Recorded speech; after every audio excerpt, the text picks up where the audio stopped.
Ladies and gentlemen, my name is Dr. John Duke Anthony. I'm the founding president and chief executive officer of the National Council on U.S. Arab Relations.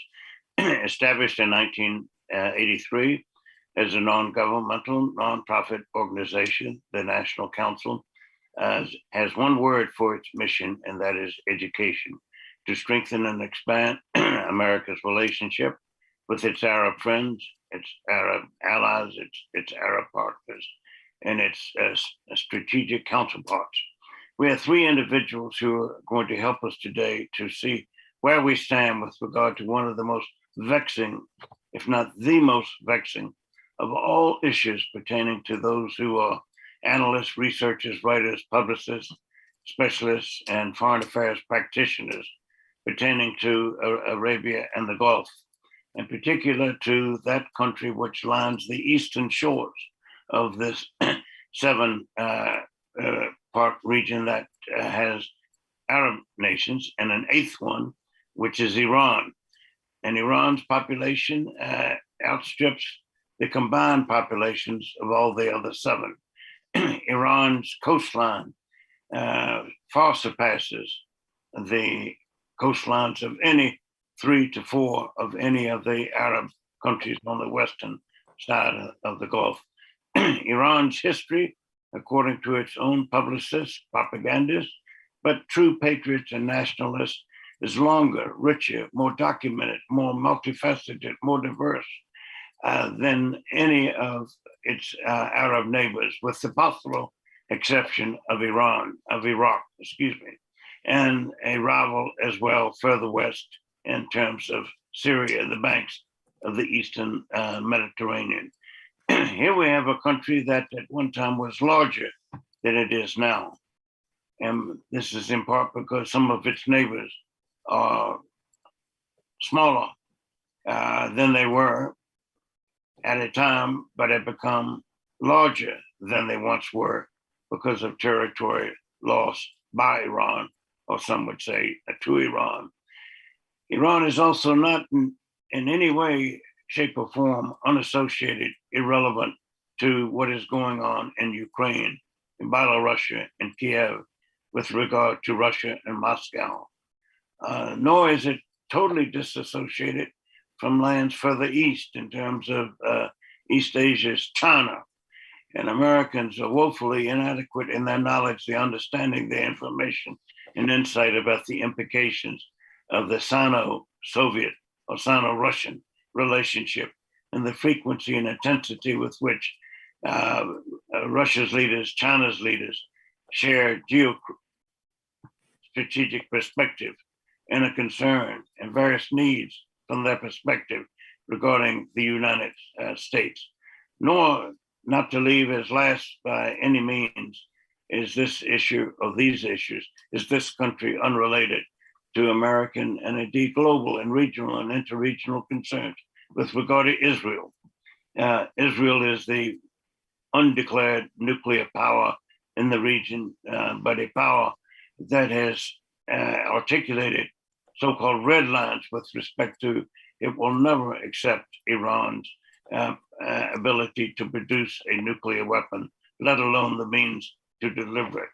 Now, to focus on these and related issues, zeroing in on a contemporary affairs, current events issue with negotiations, so to speak, or discussions at least, extensive between Iran and what are now known as the P4 countries. This is the 5 United Nations Security Councils that have permanent status and veto powers. None others in the United Nations do. It's called P4, used to be P5 before the United States withdrew from the Joint Comprehensive Protection Agreement. Here we have Dr. Mohammed Al-Salami, we have Colonel David DeRose, and we have Mr. Norman Roule. We'll go in that sequence. Mr. Mohammed Al-Salami is based in Riyadh. He is Saudi Arabia's foremost specialist in Iran affairs, Saudi Arabia's relations with Iran, its needs, its concerns, its interests, its foreign policy and foreign relations goals with Iran. There are few people, if any, in the Arab East who could rival the extent and degree and diversity of focus, laser-like, that Mohammed Al-Salami has on matters pertaining to Iran. Following him will be Colonel David DeRose, who's the Senior National Counsel on U.S. Arab Relations Fellow. He's also an associate professor at the National Defense University and a former director in the Office of the Secretary of Defense pertaining to Arabia and the Gulf. All 6 of the GCC countries, namely Bahrain, Kuwait, Saudi Arabia, Qatar, United Arab Emirates, and Oman. He's also a ranger, paratrooper, and nearly accomplished with his PhD from King's College, London. Mr. Roule has longer experience inside and outside pertaining to Iran than any living American. For 35 years, 3.5 decades, having been the nation's top specialist on intelligence matters, analytical matters, and these pertaining to policy and decision-making matters regarding Iran. I'll go in this particular sequence, starting with you, Dr. Al-Salami. We're talking about the implications of an agreement or no agreement with Iran pertaining to its nuclear development program. Bismillah ar-Rahman ar-Rahim. Assalamu alaikum wa rahmatullah, and very good morning, DC time, and very good afternoon from Riyadh time. Thank you very much, Professor John Anthony, for the invitation and for having me today in this important topic, which is timely important, and it's really it's the hot topic right now, whether in this region or in, let's say, Europe or elsewhere. Not because it's important, but because this is has its own implications on the whole world. If there is a fighting in a part of the world, it will reach the other parts. So therefore, I think we have been reading and watching some statements from different members of the P5+1 and of the meeting in Vienna, and also some new, I think, from the Congress, maybe my colleague Roule will talk about that more. But if we have a deal or we didn't, what is the problem or what are the problems, I would say, in both cases? If there is a deal, and of course Iran wants a deal, but we have to look back and learn from the history, what happened in 2015. If there is a deal, similar deal, if we're reviving the former JCPOA deal, exactly the same thing, Iran will celebrate, of course, for one reason, because they gain lots of money, liquidity, and that was not spent.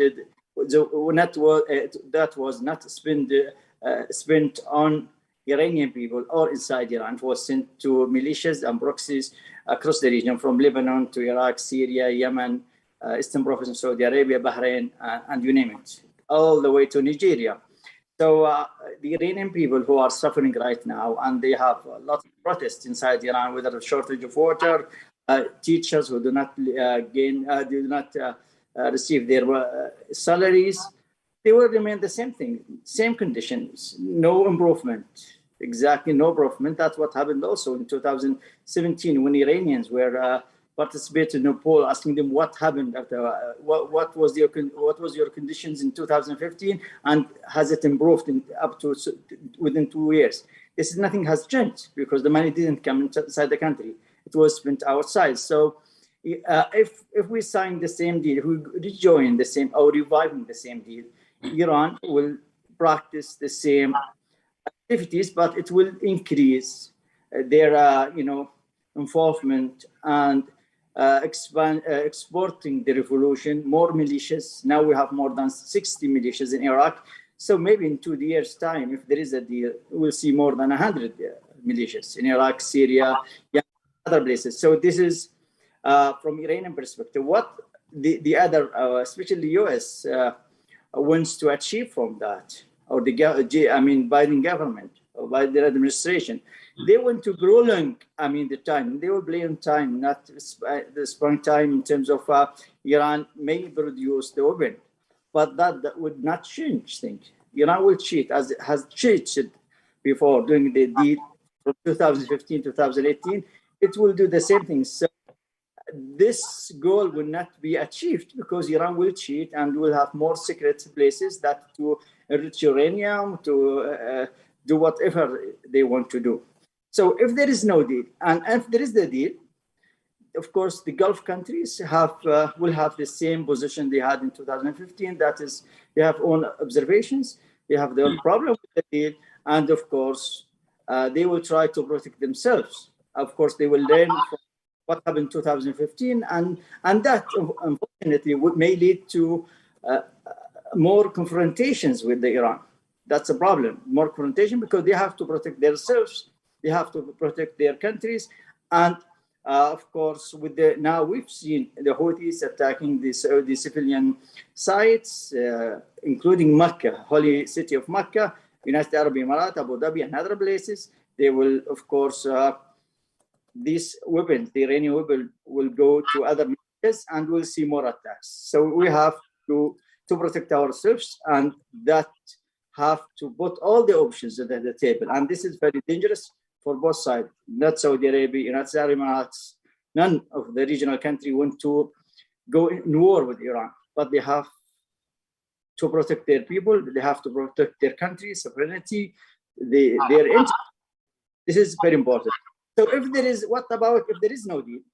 If there is no deal, of course, for Iran, it will try to increase its activity, nuclear activities. They will try to go up to 90% in enriching the uranium.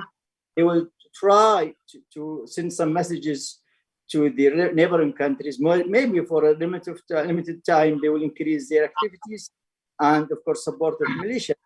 But that has its own implications and has reactions from regional countries. Of course, if Iran goes that way, I think there are more options for not only Gulf countries, but United Arab States, United States, for Israel.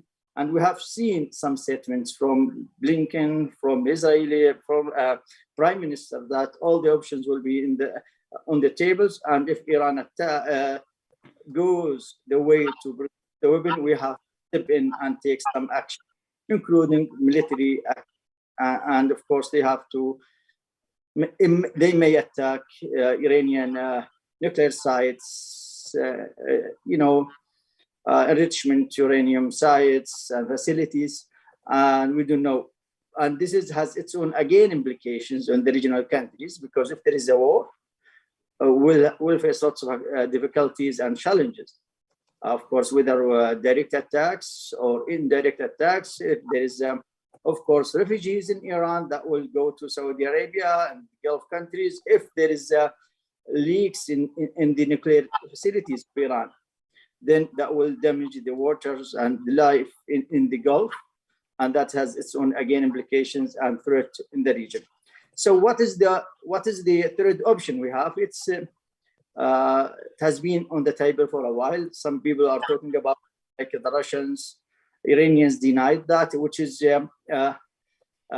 temporary or agreements that for a short time to renegotiate and to come up with a better deal.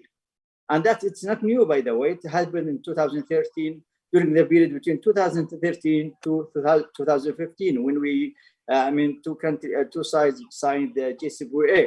So that is good maybe option for the United States and the P5+1, because they were playing at the time, and to try to draft a better deal. And for Iran, although it is not the best option, but again, they think it's better than anything. And of course, they will gain some liquidity, money, and frozen assets abroad. They will get some money. They will try to sell more oil. And of course, Iran wants to sign a deal by the end of the day with a Republican government in the United States, not a Democrat. That is the Iranian decision, of course, because the experience they had. So they may play on that. So the problem we have here, what kind of deal will it reach? Will it include all the three files or not? We have the nuclear files, we have the ballistic missile program, we have the Iranian regional activities.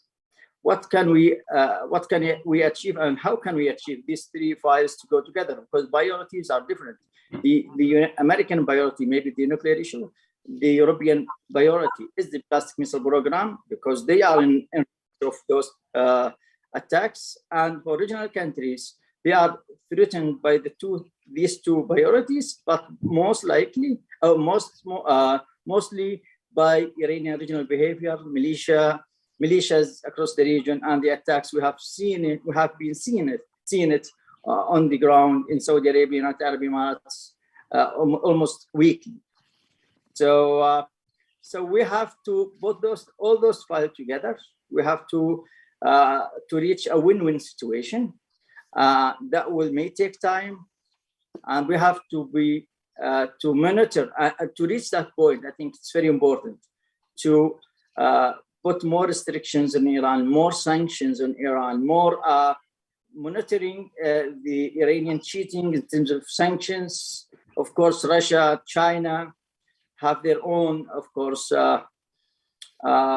positions in that regard.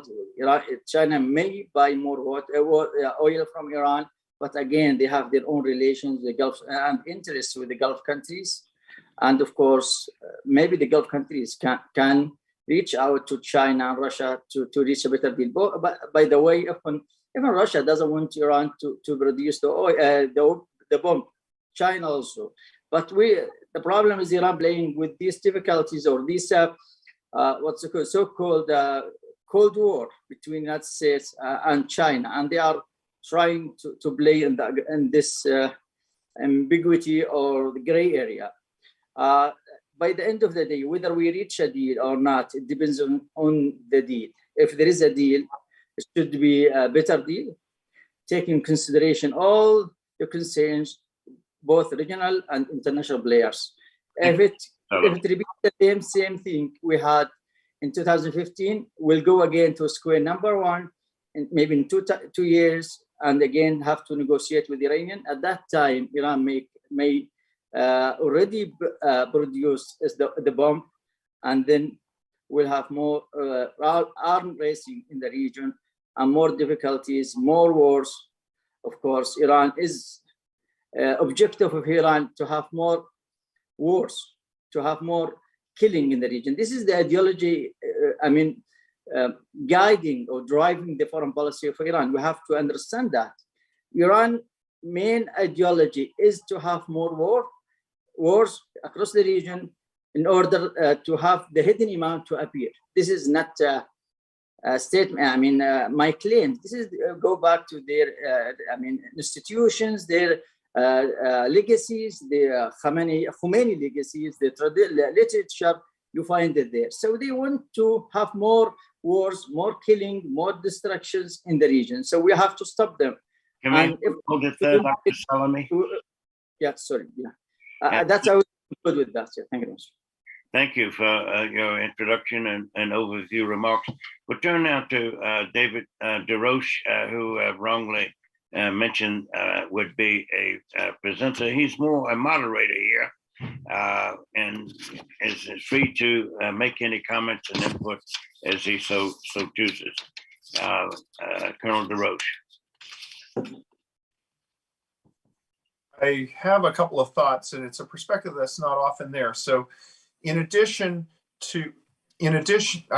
prepared to do both. I have a couple of comments which I think might be helpful to the discussion. So in addition to the work I do for the Near East South Asia Center and National Council and other think tanks, particularly during COVID, I've become a pretty regular commentator on Arabic language and regional media, most notably television, to include some stations which are not friendly towards the United States. Lebanese channels, which are Hezbollah and Iran friendly, RT, which is Russian friendly. And so I want to use that as well as my media and think tank appearances to draw on that and highlight some of the regional concerns with the JCPOA, which I think will perhaps lead nicely into Norman's presentation and provoke some questions.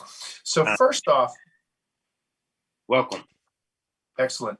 So first, let me start by, I have basically 5 observations that I've heard from almost all, countries in the Arab world, as well as from Israel.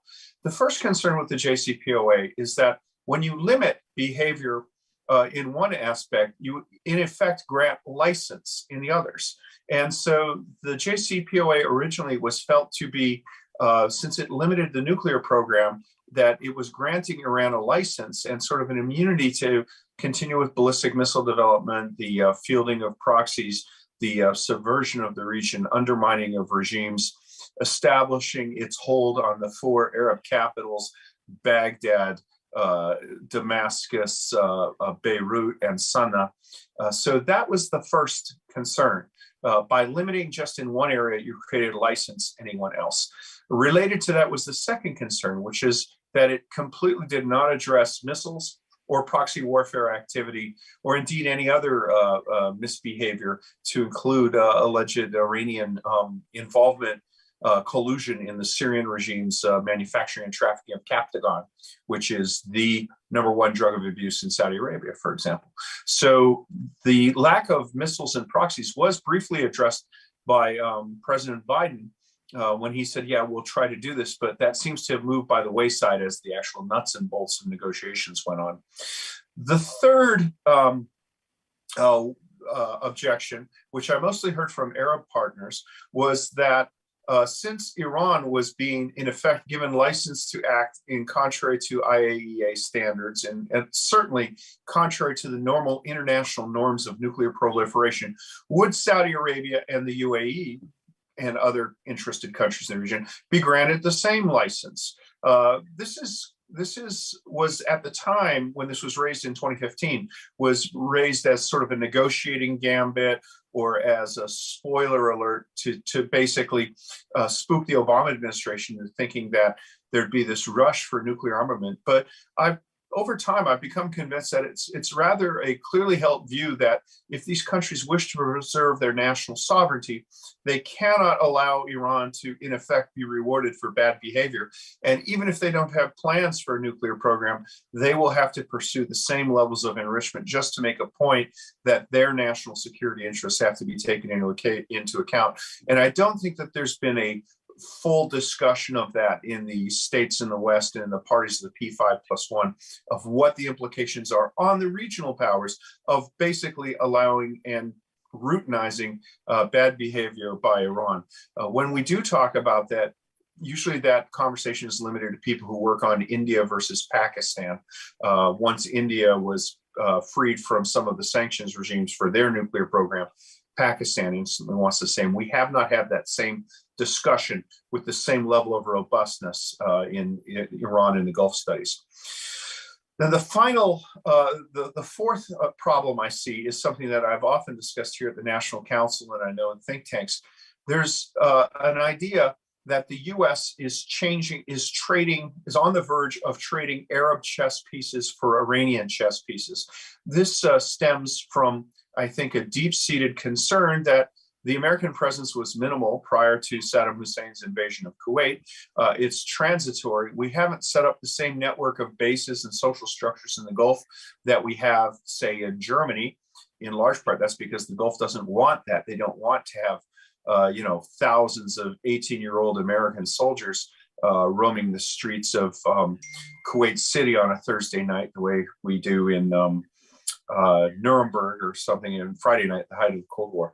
And then the final concern, I think, has to do with the nature and misunderstanding of how Iran sees the region. And this has been enunciated to me several times, but basically Iran sees itself as the leader of what they call the axis of resistance. And the axis of resistance, in their telling, is a network that exists to oppose American hegemony, which is rapacious and all-encompassing, seeks to control everything in the world, but particularly in the Gulf, and exercises itself through, in the Iranian telling again, its lackeys in the Arab states of the Gulf and Israel.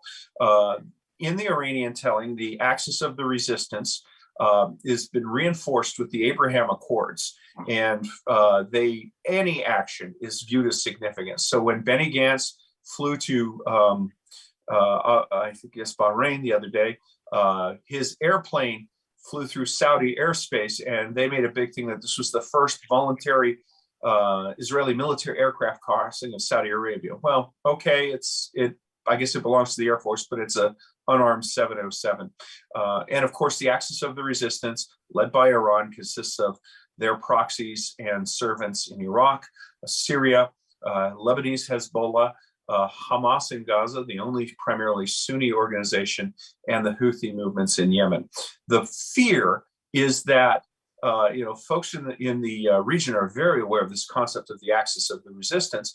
Their fear is that if a deal is struck with Iran, the West gives up its only tool, economic sanctions, the only tool that it's willing to use, in exchange for one aspect of bad behavior. This provides an umbrella under which the Iranian doctrine of axis of the resistance will proceed.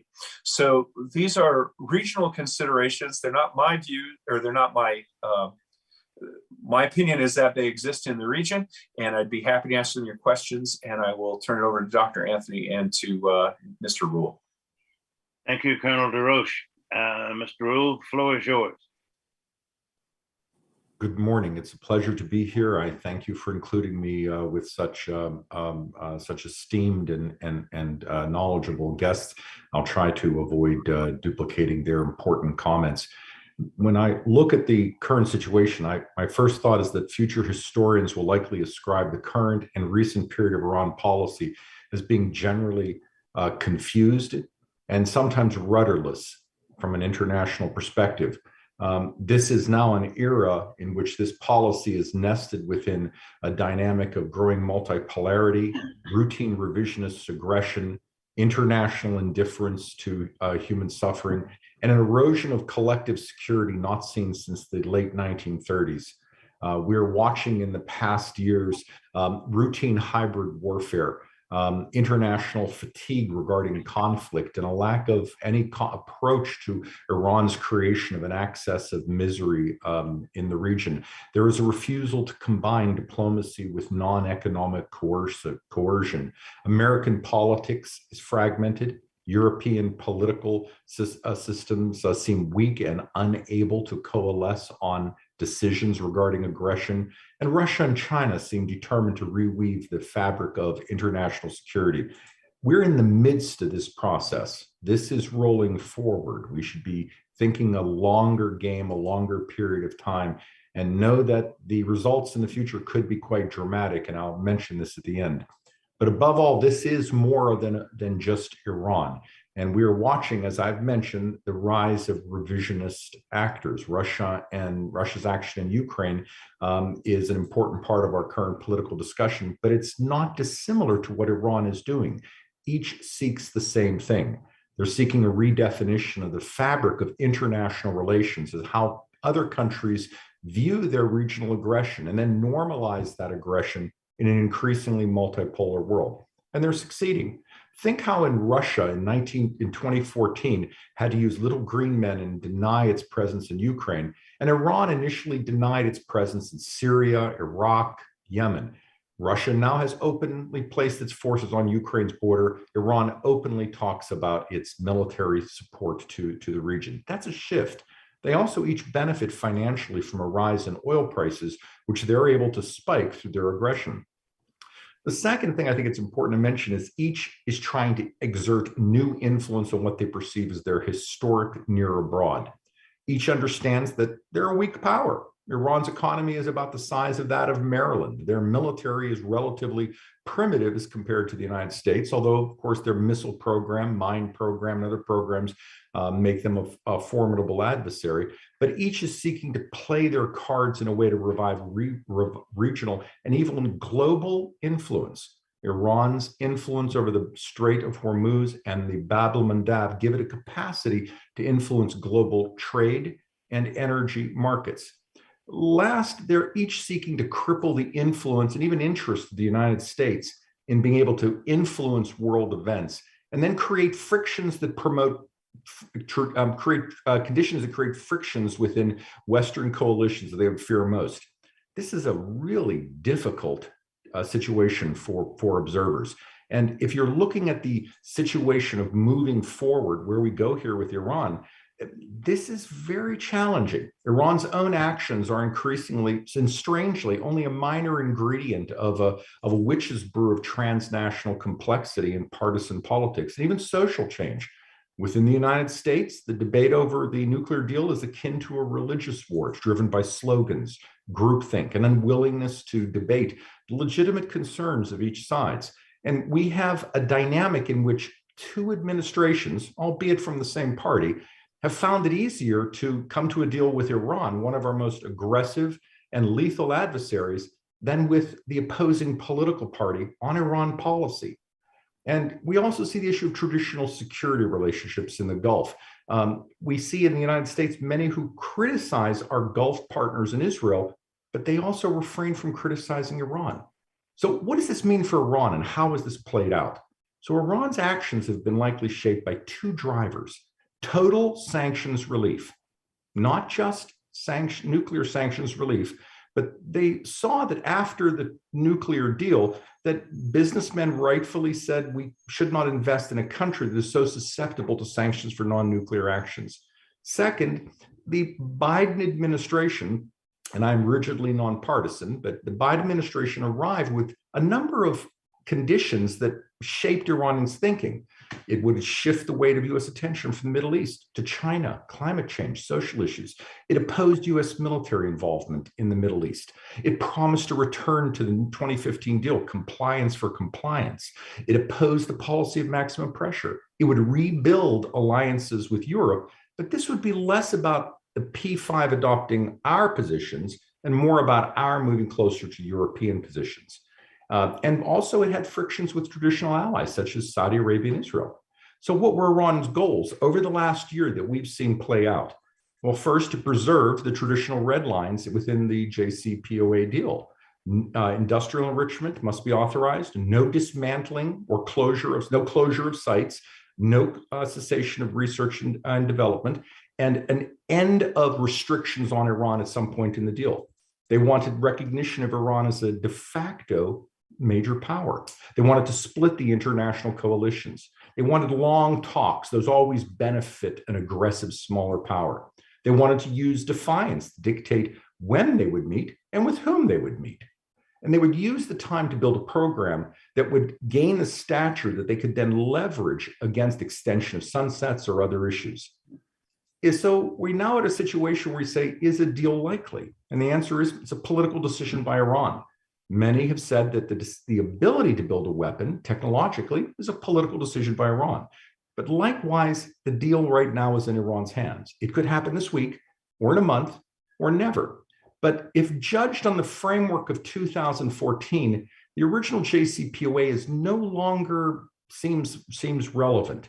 And if you're in the region, it's difficult to say that you should lift all sanctions on Iran in exchange for a deal that lifts missile sanctions in 2023, ends the UN snapback capacity in 2025, and by 2031 allows Iran to enrich to any extent in any amount it wishes. I'll close with two thoughts. What do I worry about? Well, I worry about two things that I think this dynamic of multipolarity and ignoring the focus on Iran will produce. First, as we've seen in recent attacks in Abu Dhabi, Iran is allowing its proxies to use Iranian weapons of mass destruction to attack multiple and routinely multiple mass casualty civilian targets. That could produce a 9/11 style event while I'm speaking, God forbid. If it happens, this is not an intelligence question. This is not a surprise. We know this could happen. We're relying entirely on defense. The second issue is, whereas I don't fear or don't believe that it's likely we're going to see nuclear programs in the near term in Saudi Arabia or the Emirates, these take a long time to develop. It wouldn't surprise me if either significantly increased their missile programs to develop a deterrent against Iran. And indeed, it was such a deterrent that was the primary driver between the kingdom's acquisition of CSS-2s in the mid-1980s. If either of these things happen, we should say to ourselves, they were predictable, they were preventable. Our policies chose to not take the actions required to make those shifts. Thank you. Colonel DeRose, response, comment, input, as you please, or we'll go straight to some questions that are being put by those who've used the chat box. Well, I've spoken enough, so let's take questions. See what the audience has to say. All right, here's one. How does the Biden administration's decision not to interact with Saudi Arabia's Crown Prince and the as of many de facto head of state, Mohammed bin Salman, affect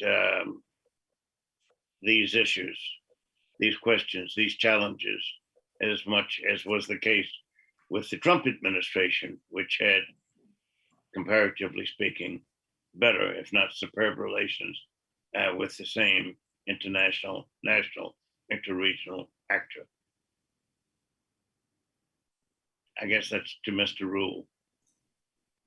Well, I have long been a public and private advocate of robust intelligence, political, and military support to all of our traditional regional partners to enable them to defend themselves, their citizens, our citizens, and the citizens of other countries against this Iranian threat.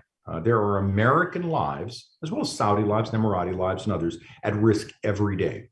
I think the question should be this dynamic, which is driven by American politics, and the Biden administration was quite open in this position and stuck to it. Does it delay the decision-making and the steps needed to ensure the security of our two countries and those of others? We've had interactions with our secretaries of defense, our secretaries of state, routine interactions with the Saudi ambassador, who is one of the most powerful officials among the diplomatic cadre in Washington.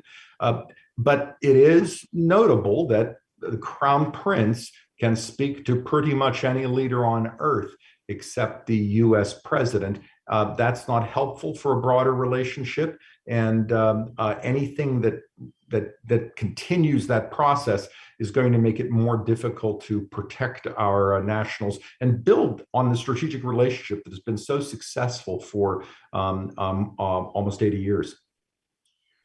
Thank you. Here's another one, rather complicated in one sense here. According to a State Department report of April 2021, not yet 12 months ago, quote, the United States continued to assess that Iran is not currently engaged in key activities associated with the design and development of a nuclear weapon, end of quote. Question is this: why do U.S. government assessments of Iran's activities with regard to its pursuit of nuclear weapons vary so much with other analyses and assessments that Iran is not at the present time in pursuit of nuclear weapons? Is, as opposed to maybe or shortly soon, is certain to be. In other words, there's a discrepancy between certain government U.S. statements, according to this quotation, that Iran is not currently pursuing nuclear weapons. Yeah, so I think there's a couple issues there. First off, we don't have perfect knowledge. There was an entire facility that we didn't know about. Secondly, different, people don't realize, but the U.S. intelligence community is very, very big. The formal major players, I think, is 19 agencies, which includes like the Coast Guard and the Drug Enforcement Administration. So they have different assets, different sensors. But there's a bigger issue here, I think, which perhaps Norman and Mohammed are better to comment on, which is Iran gets, and it's a problem with negotiations in general, Iran gets maximum benefit by creating discrete events that seem to move towards a nuclear weapon, but do not cross that line. And what that does is that creates angst. It creates a desire for negotiations. It creates the possibility of concessions. All of that is possible, provided it moves up to that line, but not beyond it. And so I think just as when you engineer your negotiation strategy, I think that it is in Iran's interest. And I think that if you look at their actions, what they've done would indicate that they've done this. You set up a series of different events, different thresholds. You let it be known, or it becomes, or you realize that it will be discovered that you're approaching those thresholds. Each of those creates an impetus for a negotiation event, which has the possibility of an additional concession. I think we've seen similar behavior with North Korea. And I think, there's any number of other problems where, any other situations where you can see people moving up to the point, in order to maximize concessions and opportunities for negotiations. All right. Thank you. Is another one that spins off quotation from former Saudi Arabian long-term Director General of External Intelligence, former ambassador to the United States, to the Court of St. James in Great Britain. Prince Turkey warned as much as early as in 2015. The quote is as follows: "I've always said, whatever comes out of these talks, we will want the same. So if Iran has the ability to enrich uranium to whatever level, it's not just Saudi Arabia that's going to ask for that. The whole world will be an open door to go that route without any inhibition." End of quote. Norman Roule, perhaps, how realistic is this? Are we talking about a handful of countries, fingerfuls? Well, it's certainly clear that that it's reasonable that all countries would ask for the same thing that Iran has received. Iran is an aggressor nation. It is one of the most violent actors in the international community, and it is a state sponsor of terrorism. And it's hard to say to our traditional friends and allies, we'll give them a better deal than we'll give you. At the same time, the requirements of the Joint Comprehensive Plan of Action placed on Iran, unprecedented international oversight for many years of the agreement, and then through the signing of the additional protocol, continued extensive oversight of that Iranian program. That's a requirement of the deal. So in theory, the issue is Saudi Arabia entitled to civilian nuclear energy? Of course. Is Saudi Arabia entitled to domestic enrichment? Sure, but the question should be raised, why should it undertake that if there are cheaper and safer ways to obtain that abroad? An argument put to Iran, just because Iran chose badly to do something, that should be an open discussion with Saudi Arabia. And then finally, Saudi Arabia would have to commit to the same international deep oversight of its program that the United States provides on its own, or Japan and others. As to other countries, the idea generally is that Turkey and Egypt are conceivably likely to follow. But the Emirates have already created a nuclear program which is described by many as the gold standard. They have a program which is under intense surveillance. It's highly technically advanced, and they obtain their uranium in a way that makes the international community comfortable. So I think this is a little more complicated question than just the same deal and the same deal. A partial pushback to that, Mr. Roule. One Arab leader with some prominence said that, look, if you have issues of tension and strife and contested disputes with your neighbor, and your neighbor obtains a shotgun and you do not have one, what kind of a fool would you be if you did not also obtain a shotgun? And related to that, that if and when Iran were to obtain a nuclear weapon, the current balance of power in the Gulf region between Iran and the 7 Arab countries would change immediately. Any aggression, expansion, territorial ambitions that came to fruition by Iran at their expense could not really be retaliated against, because Iran could retaliate against that retaliation with nuclear strikes. And so this would seem to fundamentally change the perception, the analysis, the assessments, and the implications for Iran's obtaining a nuclear weapon. That would be part of the pushback. That would not be correct. That would not be correct, Dr. Anthony. And it's a 1960s or 1970s view of the world. If you live in a world where shotguns are the only weapons, that makes sense. Yes. We have B-1 and B-52 bombers that carry conventional ordnance capable of destroying anything in Iran. The Iranians know it. We know that they know it. They know that we know it, et cetera. The partners in the region know it. If Iran obtains a nuclear weapon, it can be destroyed by the international community if the international community uses military action and knows about it in advance, et cetera, et cetera, et cetera. A lot of ifs to go with this. Likewise, is a nuclear weapon the only tool you would use in a conflict? We're in a world of cyber tools. We're in a world of nano tools. If you're only focusing on they have a bomb, therefore we need a bomb, sure.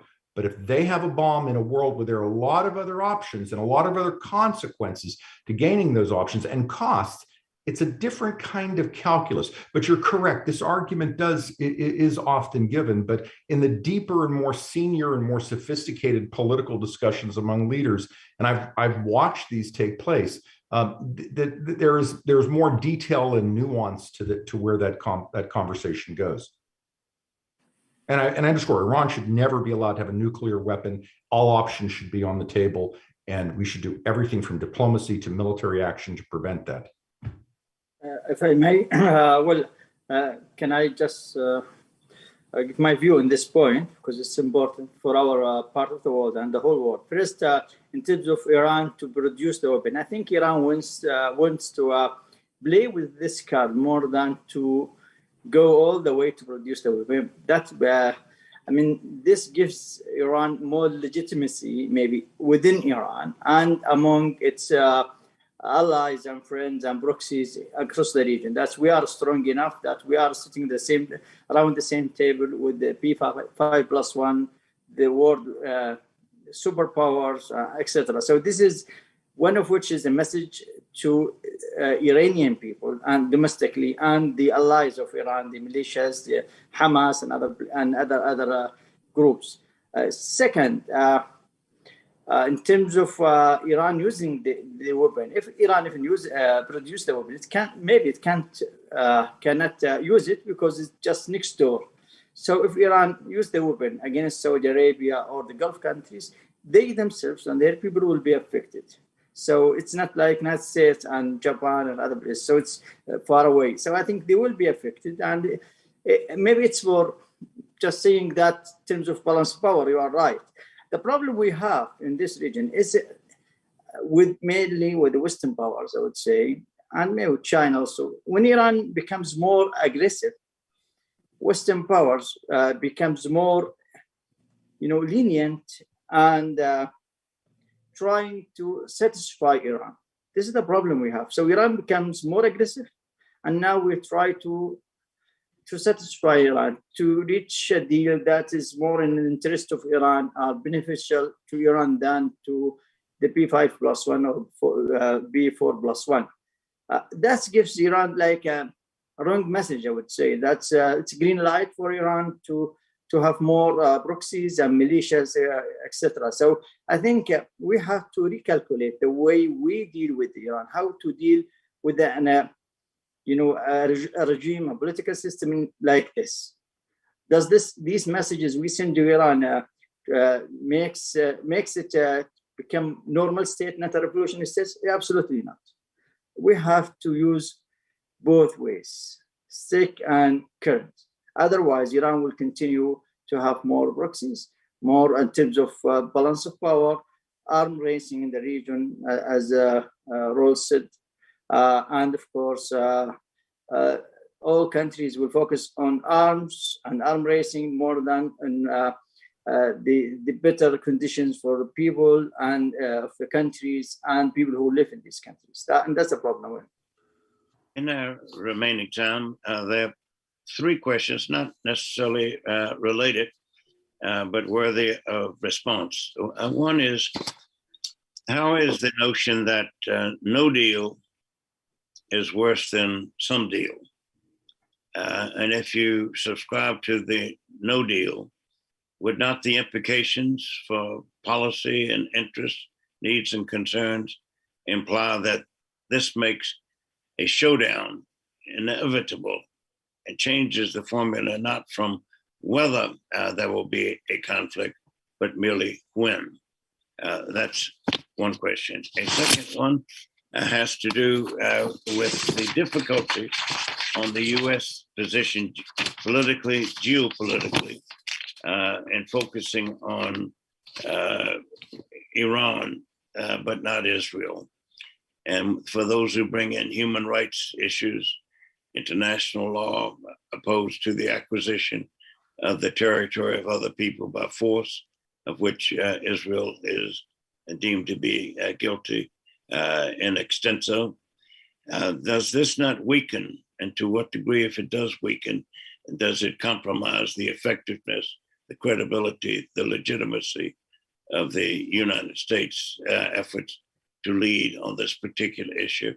And the third one has to do with the absence of GCC participation in the earlier agreement and no direct participation in this agreement, given that Iran is a neighbor to all 6 GCC countries and has issues with the majority of them, that they're not allowed at least to be auditors or sit in on the meetings to have their input and comment on issues that are far more directly related to them in terms of their being neighbors of this power than the United States or any of those in Europe, for example.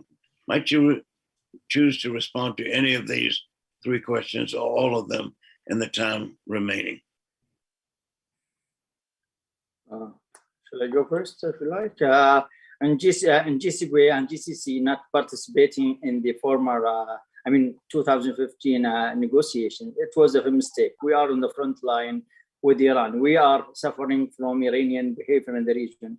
We are on a daily basis. We see Iranian interference in our internal affairs, militias, attacks with Houthis in Syria, Iraq, and everywhere. So I think even if we do not participate in the meeting, our concerns should be put on the table.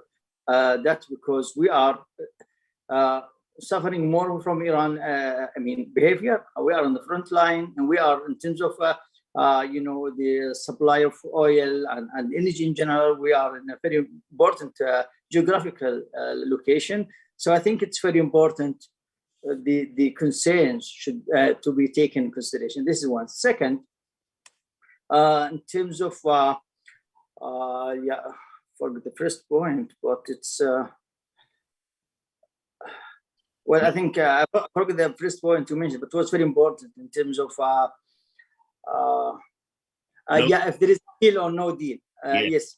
Well, I think no deal better than a bad deal. That's I will make it short. But no deal is better than bad deal. No deal is better than 2015 similar deal. Thank you. And Mr. Roule?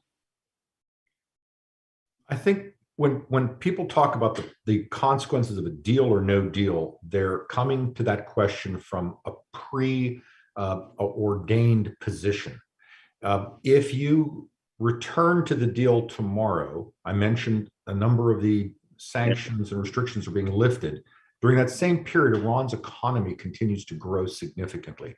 And especially in 2025, when the UN Security Council resolution expires, you should imagine 2 questions. First, how easy will it be to get Russia and China to agree to a new pressure campaign on Iran? And second, the time it would take to restore that question, imagine how long it would take for that to impact Iran, since it's built up an economy because of sanctions relief. So this is the concern of people who say if you continue with the deal now, if you have no deal, you continue to sustain at least some significant amount of international sanctions, which compels Iran's leaders to make a decision as to what they want, a better economy or a nuclear program. And also, no deal means that you're able to constrain the resources that would inevitably go to Hezbollah, the Houthis, and others who are firing missiles and using lethal weapons against citizens of all of our countries, to include the United States. So really, your position on deal, no deal, it's where how you see the threat and how you see things going forward. I would like to comment on the issue of the GCC. The negotiations in which I observed, I was an advisor to the negotiations from their earliest meetings to the last meeting, were quite complicated.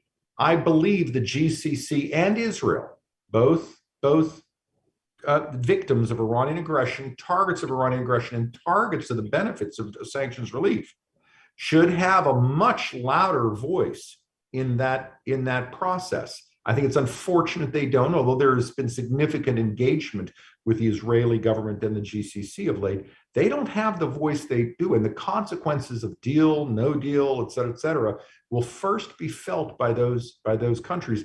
And international collective security requires that we all stand together. My footnote there being the Gulf countries, to include Saudi Arabia, would need to coordinate with Israel, and that requires diplomatic relations. So be careful what you ask for. There will be political consequences the next moment. Thank you. Thank you. In the 3 minutes that we have left, Mr. Roule, you have earlier made the phrase, we're in a gray zone, that we're like September the 10th of 2001, where a trigger-happy or accident or incident could occur, as you earlier stated, at any moment. Would you come back to that and zero in on that and elaborate on it to the extent possible? Off the coast of Yemen floats a tanker filled with 4 times the amount of oil as the Exxon Valdez.